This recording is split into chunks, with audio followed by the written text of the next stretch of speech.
તમે જોયું ને કે કેવી રીતે દેશનું ભવિષ્ય ભણી રહ્યું છે। ખાસ કરીને ગ્રામ્ય વિસ્તારમાં, અંતરિયાળ વિસ્તારમાં કેટલીક સરકારી શાળાની સ્થિતિ દયનીય છે। પરંતુ હવે તમને દેખાડીએ કે રાજ્યની ખાનગી શાળાઓમાં શું સ્થિતિ છે।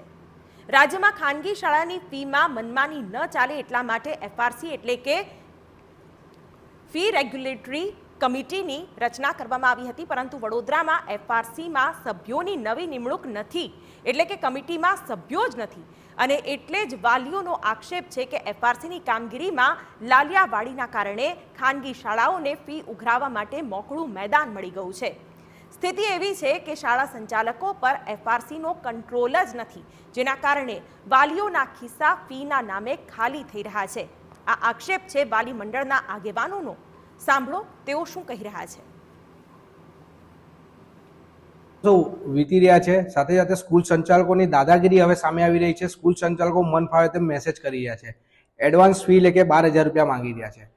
વડોદરાની સીબીએસસી સ્કૂલ છે, બ્રાઇટ સ્કૂલ, 12,000 રૂપિયા માંગી રહી છે સીબીએસસી સ્કૂલ।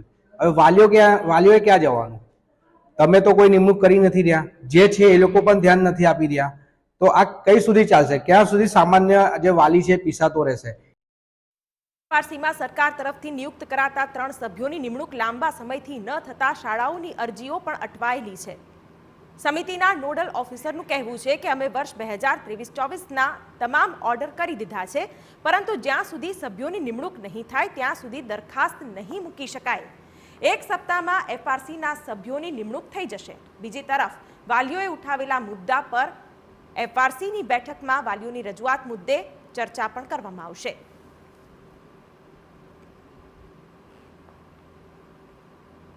વર્કઆઉટ નથી કરી શકતા અને આગામી લગભગ અઠવાડિયામાં જ આ નિમણૂકો થઈ જાય તેવી શક્યતા લાગી રહી છે। બીજી રજૂઆત એમની એવી હતી કે અમુક શાળાઓ દ્વારા એડવાન્સ અમાઉન્ટ ફી તરીકે મંગાવી રહી છે। એ અમાઉન્ટ ખૂબ મોટી છે અને એ ન માંગવામાં આવે એવો કોઈ પત્ર અમારે ત્યાંથી કરવામાં આવે, એટલે કે એફઆરસી તરફથી કરવામાં આવે એવી એમની રજૂઆત છે। 16મી તારીખે એફઆરસીની બેઠક મળવાની છે, ત્યારે અમે અમારી સાઇડથી એમની રજૂઆત ધ્યાને લઈ અને ચેરમેનશ્રીને સ્પેશિયલ રજૂઆત કરીશું કે આવા